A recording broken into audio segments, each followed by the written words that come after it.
Zdravo, moje ime je Božica Šušnica, po zanimanju sam diplomirani ekonomista.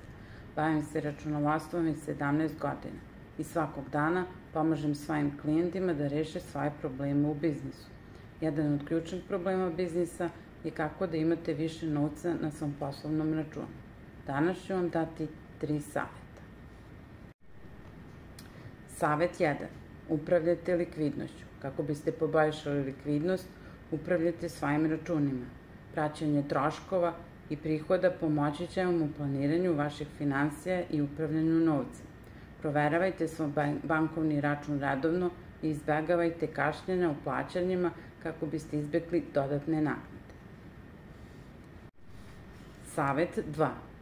Razmotrite alternativne izvore finansiranja. Ukoliko vam je potreban dodatan novac za poslovanje, možda ćete morati razmotriti alternativne izvore finansiranja poput kredita, ulaganja ili pronalaženja investitora. Savet 3. Diversifikujte. Razmislite o diversifikaciji vašeg poslovanja kako biste povećali prihode i smanjili rizik. Razmotrite dodavanje novih proizvoda i usluga u vašu ponudu ili otvaranje novih poslovnih jedinica. Važno je da budete strpljivi i da imate dugoročni plan za razvoj vašeg poslovanja. Ukoliko vam je ovo interesantno, možete zapratiti našu stranicu Biznis Modus za još saveta, kao i za informacije o našim premium uslugama. Pozdrav!